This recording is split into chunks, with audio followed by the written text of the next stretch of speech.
Rapidement sur la stratégie nationale sport et handicap, qui a été lancée par le ministère chargé des Sports en lien avec le secrétariat d'État aux personnes handicapées fin 2019. Au départ, la politique sur le sport handicap commençait un petit peu à s'essouffler en 2017-2018. Le pôle ressources national à Bourges était en difficulté, de moins en moins de moyens, du coup, que ce soit au niveau national ou au niveau des territoires. Donc, on s'est dit, nos collègues étaient de plus en plus isolés dans leurs bonnes actions et initiatives qu'ils pouvaient faire. Il y avait de moins en moins, du coup, d'orientation nationale qui était donnée. Et du coup, avec notamment aussi l'arrivée de Charles Rosoir, qui est un nageur paralympique, au cabinet de la ministre des Sports, il a été missionné pendant 1 an et demi pour faire un peu une concertation sur les besoins en termes de stratégie sport-handicap, que ce soit au niveau du loisir, du sport pour tous ou du plus haut niveau et des Jeux paralympiques. Donc 2 ans plus tard, lui, il est allé voir un peu tout le monde. Il a écrit une quarantaine, je pense, de préconisations vraiment, mais très larges, sans forcément s'attacher à concrètement et comment ça peut se décliner sur le territoire par la suite. Et après, nous, ça a été notre boulot à la direction des sports, notamment avec ma chef de bureau, Christelle Gauthier, que certains d'entre vous connaissent, c'était de transformer ces préconisations en mesures concrètes de comment on peut faire sur une bonne initiative, sur les transports, sur le matériel. Enfin, voilà. Donc ça a pris un peu de temps quand même, parce que c'est pas toujours simple. Et donc quand cette stratégie elle est sortie, ça nous a permis aussi de relancer tout notre réseau, le réseau dont je vous parlais tout à l'heure de nos collègues en service déconcentré, à la fois parce qu'eux y ont contribué et avaient des choses à faire valoir, et à la fois aussi parce que ça leur donnait des orientations précises pour développer des actions au niveau local. En fait. Ça a été plus de 200 personnes concertées, que ce soit les administrations, les pratiquants eux-mêmes, les acteurs institutionnels.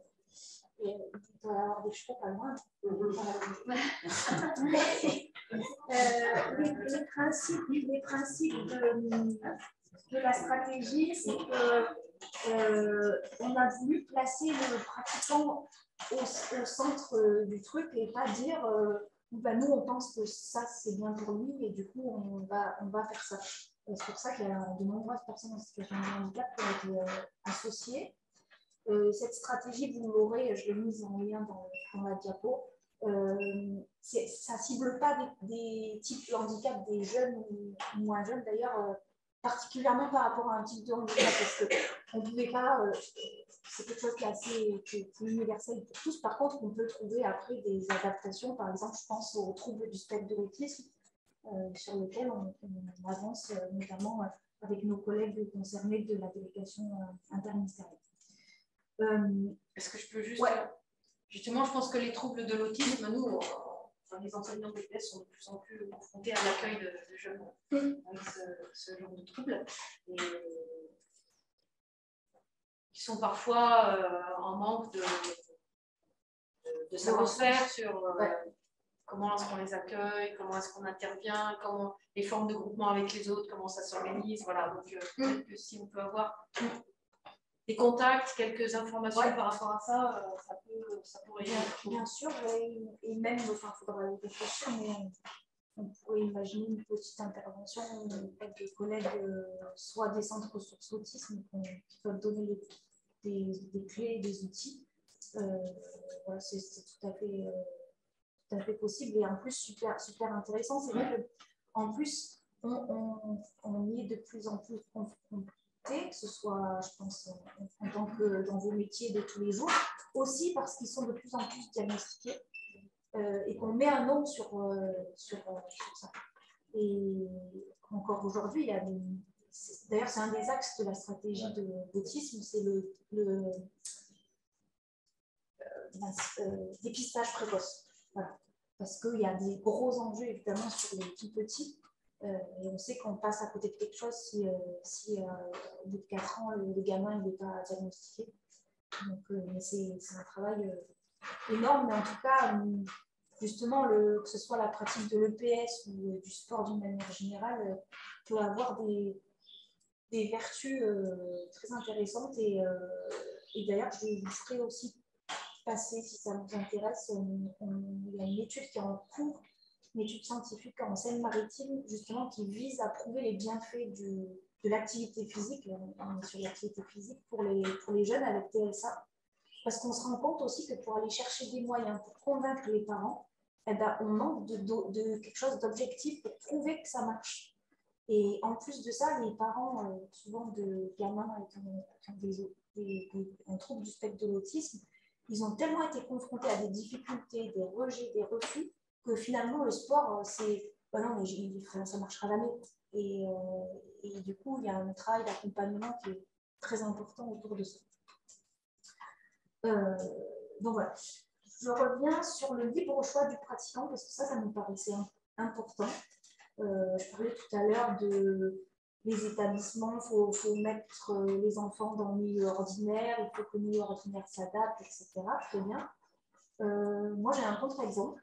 C'est des enfants, notamment du sport adapté, donc plutôt handicap mental ou psychique, où il y a aussi la trisomie 21, qui disent ah non, moi on me dit d'aller pratiquer avec les autres, mais j'ai pas envie d'aller pratiquer avec les autres, moi je préfère rester avec mes copains. Et ça, nous, on ne voulait pas passer à côté. Parce que bien sûr qu'il faut tout faire pour que la société s'adapte, etc. Mais de là à du coup aller contre le choix d'autres personnes, pour nous c'était très important.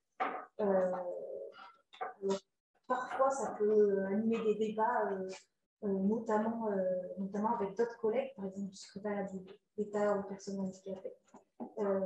Mais voilà, nous on a essayé de construire cette stratégie en disant finalement c'est donner le choix. Si le jeune, le gamin, il doit aller pratiquer du tennis dans un club de tennis et faire de la compétition en tennis, il faut en tout cas qu'il y ait un maximum de conditions pour qu'il puisse le faire.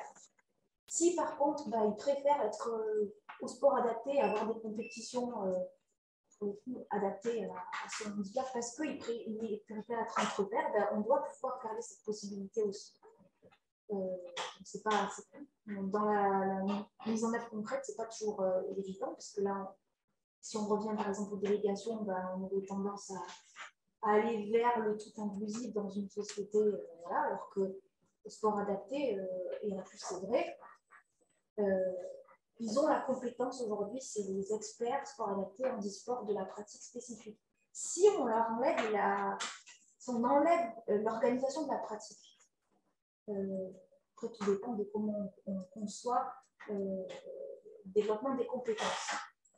Mais la compétence, elle s'acquiert, elle se maintient aussi si on reste, on veut dire, les mains dans le cambouis et qu'on continue à organiser. Si finalement ça devient que des experts conseils sans finalement garder de la pratique et être au contact du terrain, l'enjeu il est là aussi. C'est dans 20 ans, qu'est-ce que ça donne? Donc voilà, on essaye d'avancer dans ce sens. Donc voilà, il y a 24 mesures sur cette stratégie. Je ne vais pas les énumérer une par une.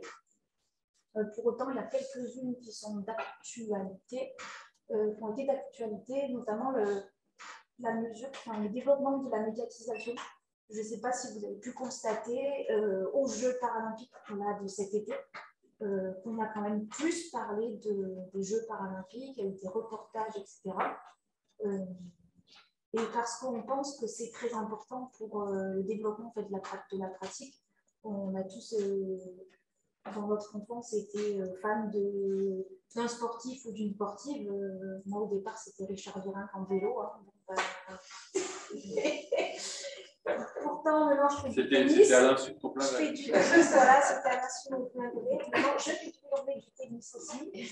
Voilà. En tout cas, bah, c'est pareil pour le parasport. En fait, on se dit, il faut qu'il y ait des figures. Il faut qu'il y ait des sportifs qui soient connus. Aujourd'hui, on a Marie-Amélie Le Fur qui est un peu connue, mais ça reste très, très faible par rapport aux athlètes de haut niveau qui sont aux Jeux Olympiques. Donc ça, c'est un axe important et on travaille notamment avec le Conseil supérieur de l'audiovisuel pour qu'il y ait plus d'heures, pour qu'il y ait sur toutes les chaînes publiques une retransmission. Ça a été plus de 100 heures cet été, mais c'est surtout aussi ce qui s'est passé en dehors, dans la presse, dans tout type de médias, les réseaux sociaux, etc. Donc le problème, c'est que là, c'était les Jeux. Et il y a beaucoup de travail à mener pour que ça perdure entre les deux Jeux jusqu'à Paris 2024 et après aussi, bien évidemment. Le fait d'avoir les Jeux à Paris en 2024, ouais. C'est un accès. Ça change les 3 ans. En plus, il y a que 3 ans, mais effectivement, c'est un accélérateur pour pas mal de choses. Mais il y a aussi, je pense, que si on veut réussir, un enjeu pour l'après, parce que ne faudra pas que ça s'arrête aux Jeux Olympiques et Paralympiques de 2024. En tout cas, on essaye de faire ensemble. Une autre mesure qui nous paraît importante aussi justement par rapport aux troubles du spectre de l'autisme, c'est que souvent les aidants proches, quand je dis aidants proches, ça peut être entourage, famille, ou aidant en termes professionnels du terme, ne savent pas forcément comment, en dehors de l'école, comment ils pourraient pratiquer une activité adaptée, etc. Et là, on travaille actuellement à développer un outil où, en fait, en fonction des objectifs qui sont assignés aux gamins dans le cadre de leur suivi lié au handicap, donc, par exemple, ça peut être la socialisation, ça peut être l'interaction avec les autres, ça peut être la motricité. En fonction de ces objectifs, en fonction également des caractéristiques de l'autisme de l'enfant, par exemple une hypersensibilité à la lumière, au son, etc. Bref, tout un tas de critères comme ça. Et avec une cotation par activité physique, par type de sport, on arrive à aider, à trier en fait déjà, d'avoir les premiers indicateurs en fonction à la fois des objectifs et des caractéristiques pour soit exclure complètement une activité parce qu'on sait que ça pourra pas ça pourrait être possible, mais en tout cas ça sera compliqué, soit en privilégier d'autres. Après, le but aussi c'est de pas de toujours prendre en compte la motivation de l'enfant au tout début parce que sans motivation, de toute façon, surtout avec les TSA, ça ne fonctionnera pas. Donc voilà, on essaye de ça aussi grâce aux aidants, avec l'APF France Handicap aussi pour le handicap moteur, pour que l'entourage et les proches aient vraiment les premières informations, mais vraiment très basiques, vers qui me tourner, quelles sont les subventions, les aides possibles, quels sont les acteurs au niveau de ma commune, de mon territoire que je peux solliciter pour une question ou pour une pratique. Des choses très basiques, mais qui existent, mais qu'on ne connaît pas, mais en tout cas qui ne sont pas accessibles au grand public sur tout le territoire. Voilà, ensuite je passe rapidement là, sur le baromètre parce que je vais vous reparler des données chiffrées tout à l'heure qui sont très importantes pour nous et pour faire progresser les questions du sport handicap. Et puis, une dernière actualité sur l'activité physique, j'en parlais tout à l'heure, santé différente du handicap. Pour autant, on essaye de faire du lien et quand il y a des personnes, des jeunes, des moins jeunes en situation de handicap qui arrivent notamment dans les maisons sport santé, bah, le but c'est de les accueillir quand même et donc de pouvoir avoir une attention particulière entre la santé et le handicap. Donc, j'ai quand même essayé de faire un focus sur les questions scolaires, aussi parce que, comme je vous disais tout à l'heure, depuis qu'on est regroupé au sein du ministère de l'Éducation nationale, de la jeunesse et des sports, des passerelles se créent ça prend du temps, mais en tout cas, plus que c'était le cas avant. Et du coup, notre but, c'est d'accompagner, de voir comment on peut faire pour une meilleure prise en compte des spécificités et des adaptations pour les élèves à besoins particuliers. Récemment, on a eu une réunion avec la direction générale de la scolarité.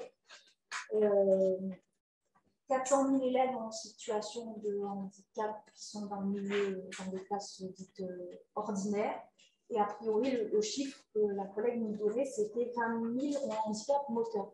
Donc finalement, c'est un faible pourcentage par rapport à tous les autres types de handicap, 10, TDAH, TSA, etc. Et que finalement, les besoins que nous, on peut repérer dans le milieu sportif, c'est-à-dire l'accessibilité à la piste d'athlétisme, le super fauteuil roulant pour les courses, la jouelette pour aller en rando, bah, finalement, en fait, c'est bien de le prendre en compte, mais il y a aussi d'autres choses à gérer avant. Là, je m'arrêtais avec une question que je lance à tout le monde, mais on peut en échanger après, peu importe. J'imagine que pour vous, les difficultés sont les mêmes, que ce pourcentage ne doit pas être très, très loin aussi, c'est-à-dire pour plus de handicap mental, psychique ou autre que moteur. Et pour autant, le handicap moteur, on a un a priori, enfin, en tout cas, il y a quelque chose qui circule chez le grand public. Peut-être que ça vient des gamins qui étaient à l'école il y a 20 ans, mais c'est, oui, de toute façon, les gamins en cours de PS qui ont un handicap moteur, ils sont dispensés, puis ils sont sur les bancs. Quand on dit ça à la DGCO, elle n'est pas très contente, et nous, on ne sait pas, on n'arrive pas à mesurer si c'est vrai, si ce n'est pas vrai, et comment on peut le faire pour le mesurer surtout. Et c'est pour ça que tout à l'heure, j'y venais, on essaye d'engager des travaux pour avoir des données chiffrées un peu plus précises, qu'on a du mal à avoir. Donc voilà, c'est une de mes questions pour un peu échanger à ce stade, à savoir, vous, s'il y a quelqu'un qui a un témoignage ou une expérience des difficultés par rapport à cette prise en compte des élèves. Quelques éléments, tout à l'heure, vous parliez effectivement du nombre de jeunes qui ont des difficultés moteur. La majeure partie des élèves qui sont en situation de handicap ont des troubles cognitifs ou affectifs 10. Je pense qu'on doit être dans les 80-90%, on parle de 90%. C'est une première chose. La deuxième chose, on a à peu près les mêmes chiffres que la qualification nationale en termes de pourcentage de situation de handicap dans les établissements, avec une forte augmentation, on en parlait hier, on en a parlé aussi ce matin. Et c'est vrai qu'on a cette hétérogénéité de handicap. C'est vrai que, mais là, j'essaierai de parler, c'est vrai que sur les questions de prise en charge et d'inclusion, c'est effectivement un vrai sujet. Ça, c'est la deuxième chose. Et la troisième chose que je voulais dire, c'est que tout à l'heure, vous parliez effectivement au niveau des réseaux. Bon, outre que je ne vois pas la draft, mais ce n'est pas grave, elle doit y être aussi. La question, c'est. Non, mais la question, c'est la question des réseaux. C'est la question des réseaux, parce qu'on a dans l'enseignement agricole un système de réseau, vous voyez, des collègues qui font partie de ce réseau spécifique sur les activités physiques et sportives. On a aussi un réseau handicap, avec des référents dans chacun des services régionaux, donc dans chacun des. Harold dit, la draft vient là, voilà. Donc c'est important qu'on soit identifié et qu'on identifie les liens qu'on peut avoir entre les différents services déconcentrés, en particulier ceux d'enseignement agricole, pour différents. D'abord, par principe, je dirais, parce qu'on est le deuxième système éducatif français, je dois rappeler à chaque fois ça. Et puis le deuxième point, ce qui me semble très important, c'est qu'on a des établissements qui sont dans des territoires très isolés. Alors, vous allez me dire l'éducation nationale aussi. Et c'est vrai que tout à l'heure, Marianne parlait effectivement des applis, des accompagnements, et ça peut devenir très compliqué quand effectivement on est en dehors de toute sphère. Enfin, il y a un microcosme très urbain, et à côté de ça, il y a des territoires vraiment très isolés, des territoires ruraux, et je pense que là, il y a tout un travail à faire, me semble-t-il. Et c'est en ce sens que c'est intéressant que nous ayons cette collaboration entre le ministère des Sports et le ministère de l'Agriculture, parce que je pense qu'il y a beaucoup d'enseignants qui sont en grande difficulté difficultés, et des chefs d'établissement qui ne trouvent pas d'appui pour accompagner les enseignants dans leur démarche. Alors, il y a beaucoup de choses qui se font, hein, au travers du réseau national sur le handicap et au travers des collègues ici présents et bien handicap, mais je pense que là, il y a peut-être une réflexion à avoir, et je pense que ça peut être une difficulté, on va vous dire ce que vous en pensez, et je pense qu'il y a peut-être quelque chose à faire, et je pense simplement à un échange de coordonnées entre les correspondants de chacun des réseaux, ça me semblerait hyper intéressant, c'est-à-dire qu'on identifie les différents collègues, et ça on pourrait travailler ensemble, et ça, je pense que ça pourra vous aider dans les mises en relation. Je rebondis très rapidement sur ce que dit Franck au niveau de la mise en lien des réseaux. Ça se fait un petit peu sur les sports de nature où au pôle de ressources nationales des sports de nature, ils ont identifié des spécialistes par activité et par secteur géographique. Et donc, vous avez la possibilité de consulter ça sur le site des pôles de ressources nationales des sports de nature. Et j'ai noté sur mon calepin qu'il serait bien de mettre un listing des référents handicap dans la page inclusion handicap juridique. Ça, les enseignants qui ont un élève avec un besoin éducatif particulier, un handicap moteur, etc., et qui n'arrive pas forcément à trouver des contacts et des réponses de son territoire, ils puissent aller voir sur la page du wiki et tout de suite, il y a une personne en ressource sur ce point-là. Oui, c'est des choses. Et je pense qu'il peut y avoir simplement aussi des. On parlait tout à l'heure de séminaires ou de choses comme ça, au niveau régional. Quand on connaît effectivement les collègues des autres départements ministériels au niveau régional, c'est un point intéressant. Et pour répondre à Carole et à Myriam, je ne parlais pas du manque de draft à cette réunion. Je marquais le fait que sur le schéma, il y avait marqué rectorat et pas draft. Voilà pour Carole et Myriam.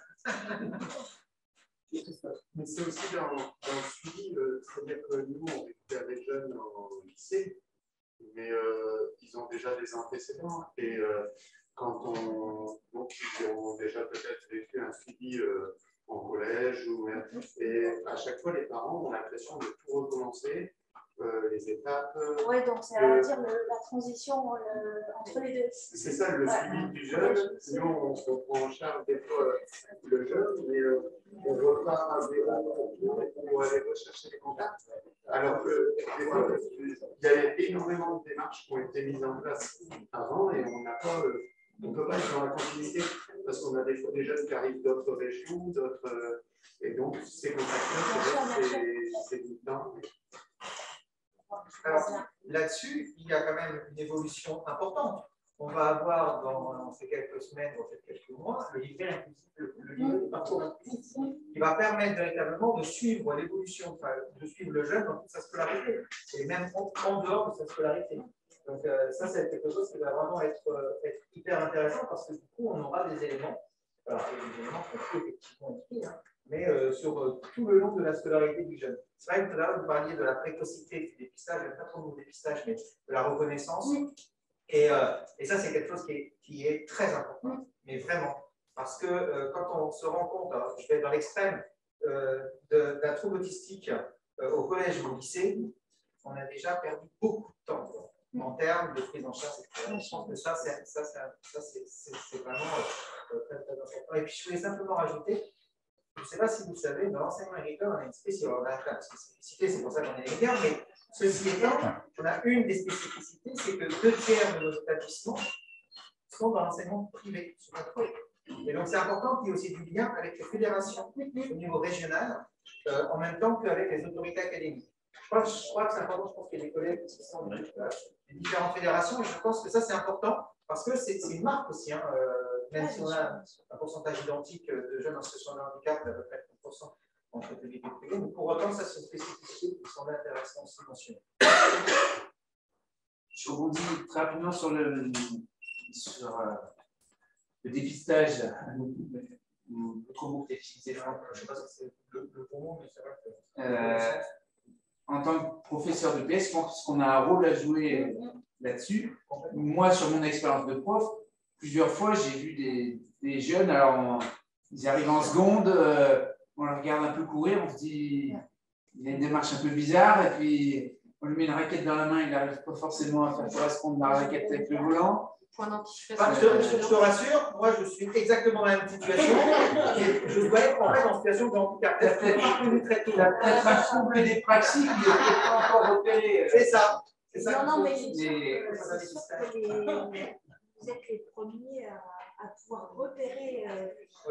Repérer quelque chose et c'est vrai que c'est pareil dans nos clubs. Et d'ailleurs, ça me fait sourire parce que la directrice technique nationale de la Fédération du sport adapté, Marie-Paul Fernès, dit souvent ah ben, là, on aurait de quoi recruter en voyant un jeune comme ça dans une activité physique ou à la télé, des joueurs de foot, peu importe, partout dans tous les domaines.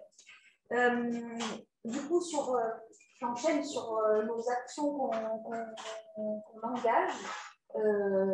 J'aurais pu mettre l'action d'aujourd'hui parce que pour moi, ça rentre aussi dans le cadre du partenariat et des relations qu'on doit développer.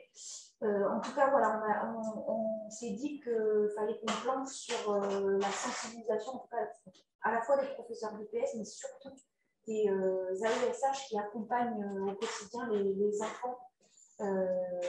Alors après, il y a aussi des problèmes financiers de prise en charge entre le temps scolaire, périscolaire, extrascolaire. En tout cas, on a des départements où ça fonctionne et où, quand les acteurs au niveau local se regroupent pour essayer de réfléchir à des solutions, déjà, on arrive à avoir des réponses. Ça se passe notamment dans 77. Une collègue qui est conseillère jeunesse qui s'est intéressée à cette question-là et aujourd'hui, ça avance. L'intégration de paradisciplines dans les programmes d'EPS. Je voudrais juste revenir sur les AESH. En EPS, je ne les voyais pas.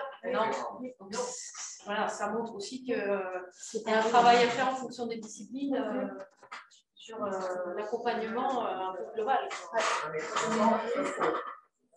Moi, on en reparlera un autre moment parce que c'est un vrai sujet. Accompagnement de ces jeunes, avec les AESH,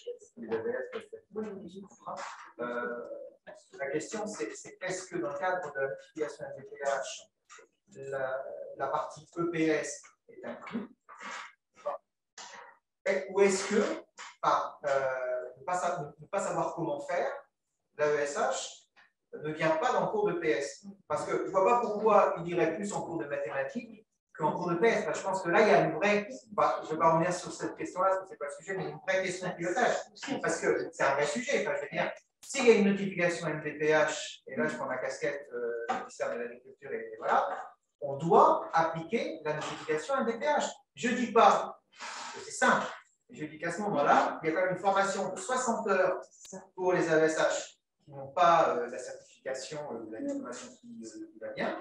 Donc, ça veut dire qu'il y a quand même un potentiel de formation et on peut tout à fait intégrer, pourquoi pas, des formations à distance avec les AESH sur cette question de l'EPS. Mais ça, on en discute. Ouais, en tout cas, moi, je veux bien compléter et préciser quelque chose par rapport à ça. C'est que par rapport à ces 60 heures, on a essayé.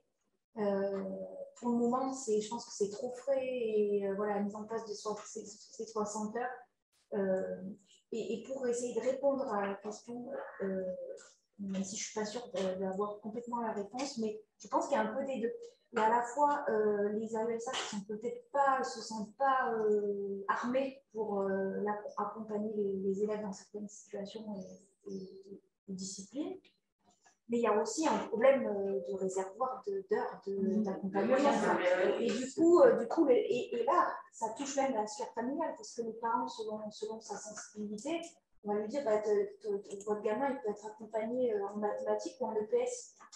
Et donc ça dans l'enseignement, je gère la ligne budgétaire sur le handicap. Donc si, et elle le dit très bien, Carole d'ailleurs, le nombre d'heures attribuées se base entre autres sur la demande argumentée des établissements et sur le GEVASCO. S'il y a des éléments où le jeune peut être, l'AESH est en cours de PS, il n'y a pas de choix à faire entre un cours de maths et un cours de PS. Ça, ce n'est pas possible.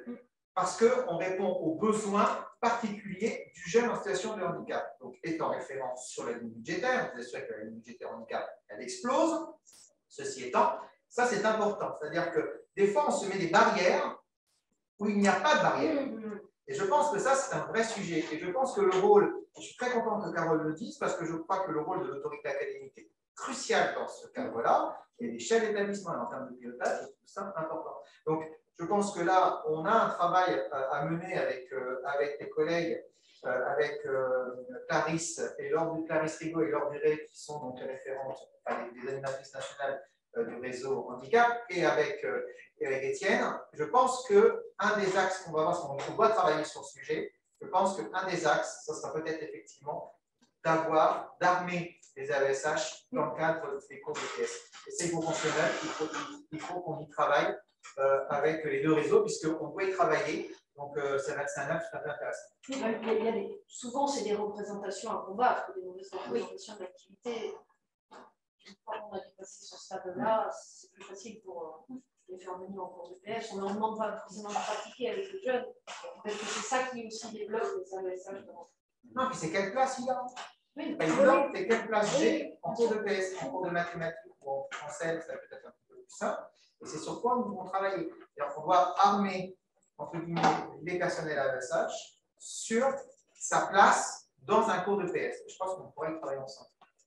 Moi, j'en ai quelques années, j'ai eu une AESH dans le cours pour un jeune qui avait fait des troubles de l'attachement et c'était surtout beaucoup de troubles de l'attention, de la concentration. Elle était là pour le canaliser.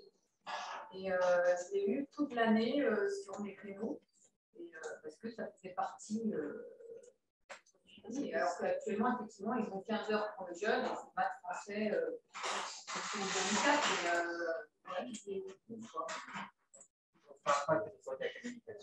handicap, je pense qu'il faut aussi qu'on soit super vigilant quand on remplit GEVASCO l'équipe éducative et que nous, profs de PS, on a une classe et il y a bien des critères ou de corps et les mises en jeu, ou de la relation à l'autre et mises en jeu. Et on a même une colonne où on peut argumenter. Donc, si on a vu le jeune fonctionner un peu, il faut que nous aussi on s'implique sur la recette du GEVASCO. Mais il n'y a pas de raison qu'on les fasse, il y a besoin, et si on n'a pas. Moi, pour ma part, j'ai fait intervenir plusieurs fois des AESH en cours en randonnée ou en badminton. Il y a une dimension aussi activité sportive qui rentre en jeu en course d'orientation. Ça peut être utile, ça peut être aussi compliqué suivant le profil de l'AESH. Donc, il y a une dimension activité qui rentre aussi en jeu, mais c'est possible et c'est parfois très très utile. Moi, en randonnée, j'avais un élève qui avait du mal, qui avait des troubles de l'attention et qui avait des comportements un petit peu étranges, en particulier, mais qui était un peu moins d'adulte. Je lui ai expliqué, j'ai essayé donc de gérer la classe, et lui, avec cet élève qui, chaque fois qu'il voyait un caillou, il tapait le pied dedans, et il le prenait, il le jetait. Tout seul, c'était difficile à gérer. Il y avait des troubles de comportement, etc. Et avec l'AESH, le fait qu'elle soit avec lui, proche de lui, à le rassurer, ça a changé complètement et le comportement de l'élève, et le comportement du prof, et le comportement de l'ensemble de la classe qui était beaucoup moins perturbé par tout ça. Ça peut avoir une grande importance dans nos interventions. Et nous, on a un outil qui est excellent, c'est l'itinérance pédestre, avec tout le développement des compétences éco-psychosociales. Mais je ne sais pas si y en a qui en ont fait l'itinérance. Mais là, en particulier sur la question du groupe, sur la question de la place du jeune en situation de handicap, c'est pas assez simple. Et je dis que là, la place de l'AESH a aussi sa place. Certains collègues ont fait la formation itinérance pédestre avec Florac. C'est bien. Je continue. Donc, une des autres actions qu'on a commencé à initier, mais c'est l'intégration de paradisciplines dans les programmes d'EPS pour inverser un peu les habitudes. Par contre, c'est très difficile, ça rentre dans les programmes officiels et obligatoires, etc. Aujourd'hui, c'est plus les ressources mises à disposition dans les outils pédagogiques. Et du coup, ça relève du choix de l'enseignant, en fait. Voilà. Et pour autant, je trouve que le volet assis, on en pense ce qu'on veut. Il y en a qui ont vraiment du mal avec ça. Le CC Foot, par exemple, ça peut être très intéressant. Enfin, voilà. En tout cas, peut-être que je ne sais pas si M. Perret en parlera, mais c'est lui qui a aussi initié ces travaux-là d'intégration de ces disciplines. Et c'est pas discipline. Voilà, là, c'est typiquement vu aussi pour. C'est un outil de sensibilisation super. Au-delà du fait que ça intègre tout le monde, c'est un peu renverser, changer un peu les habitudes. Je ne sais pas si on aura d'autres. Voilà. Alors, encore une fois, pour mettre l'enseignement agricole un petit peu en avant, on a des espaces, on a des dispositifs qui permettent effectivement aux enseignants d'EPS d'aborder ces paradisciplines.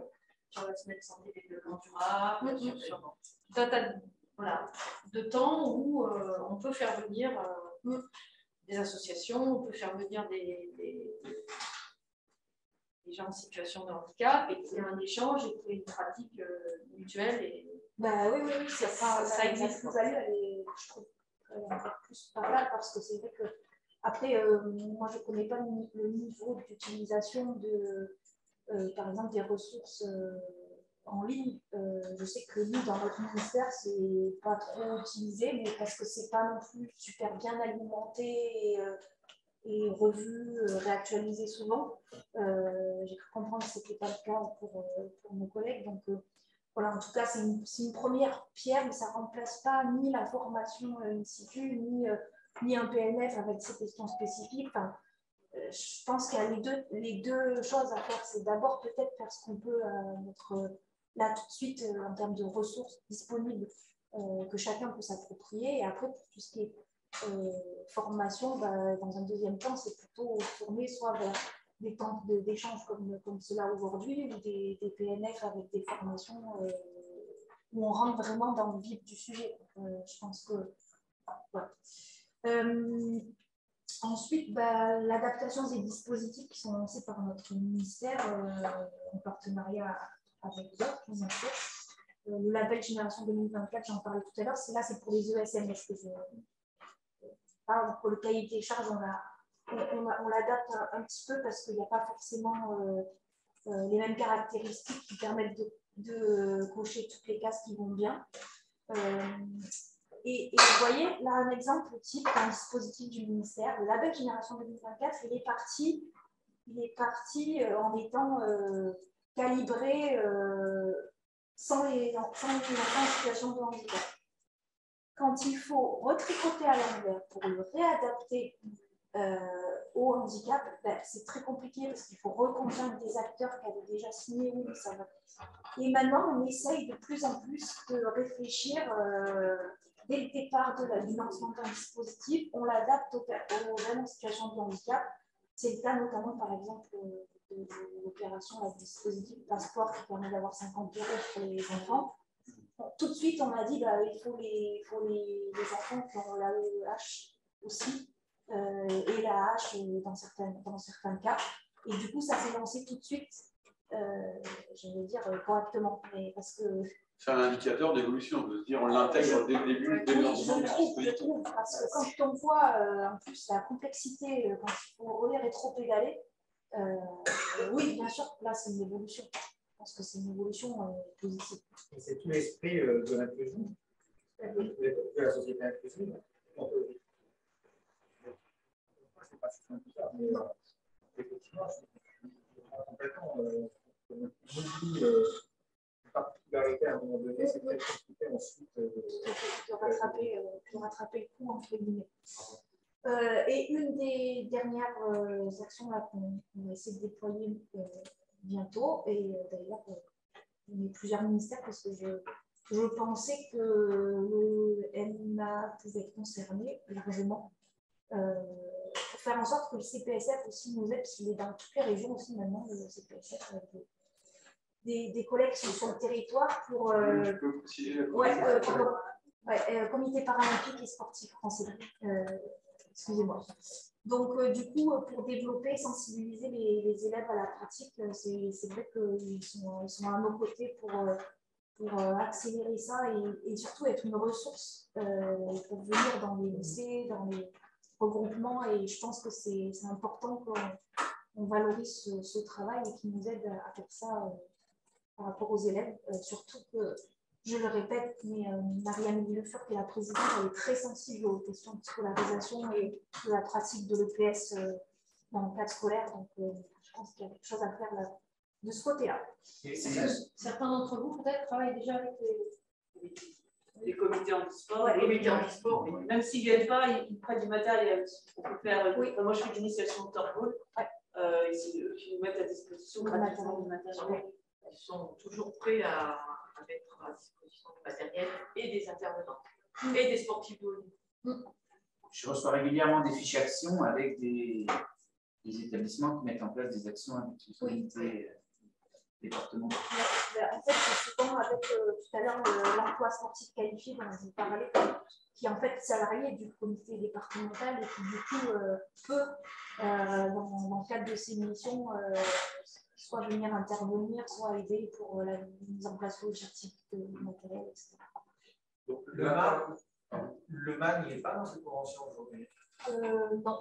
Oui, ça serait bien qu'on puisse changer pour qu'au vu de tout ce qu'on vient de dire. Oui, je me suis notée.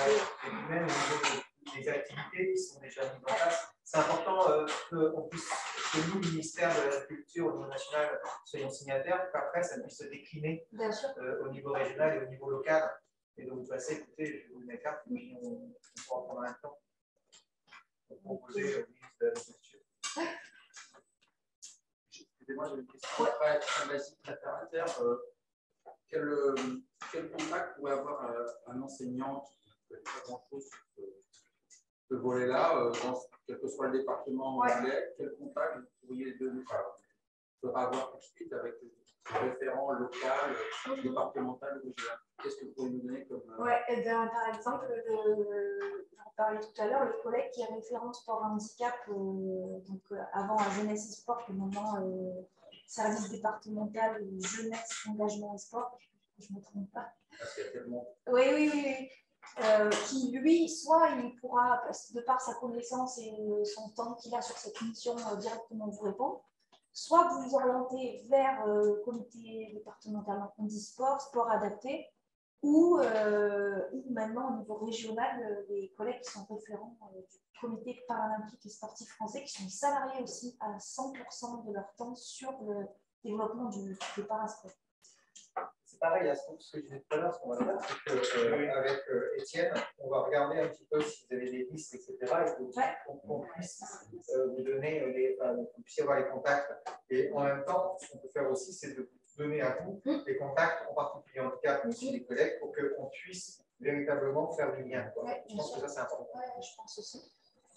Et puis, après, on verra la transition avec ma nouvelle copine de l'école. Voilà.